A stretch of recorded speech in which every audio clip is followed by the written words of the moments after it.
This is how you replace it on this model of a 40 volt. This should also be exactly the same for the 20 volt.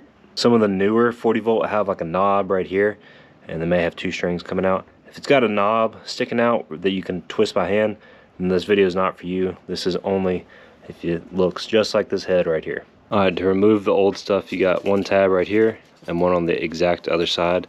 You gotta push both of those in at the same time, and you'll be able to get this cap pulled out. Just like that, slides out. Basically this piece right here, the spool, just comes straight up.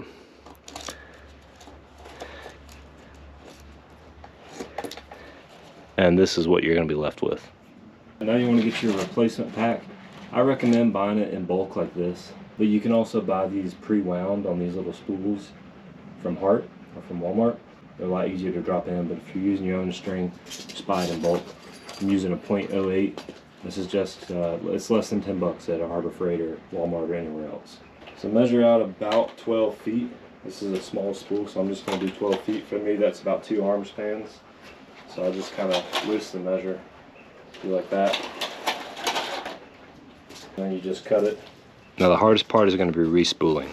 There's a notch right here on the inside and on the other side right here. Same place on both sides. Get one end of your string and shove it down into that notch. And you want to make sure it doesn't stick out the bottom like it is here. So if that's the case, just pull it a little bit. There we go.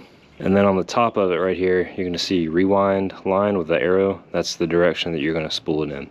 So I'm going to fast forward through this, but basically you got to hold this really tight. And you're going to hold it with a lot of tension, and you're going to spin it just like this. You got to go through the whole line, keeping the tension on there.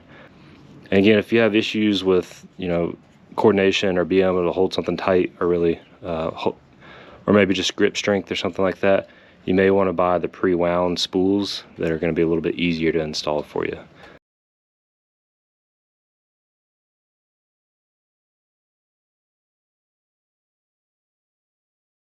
Once you get down to the very end right here, you'll notice on the top there's all these little divots right here, these little notches.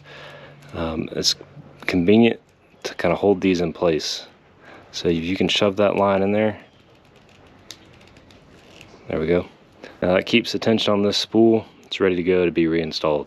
Now when you put this back in, the gear sider here is going down, but before you put it in, you want to feed this through that little hole right there. Back feed it. So from the back, get it fed through that hole. There we go. And once that's in there, this is another tricky part. You want to kind of hold tension on this line, get it fitted onto the little shaft right there, and then you can hold this. You can pull right here. As long as you hold that tight, this is not going to unwind on you. And from here, grab your cap, get it lined up with the notches and everything, and just click it back into place. And there you go. And as you start running it, it's going to trim it down to the length that you have it set for.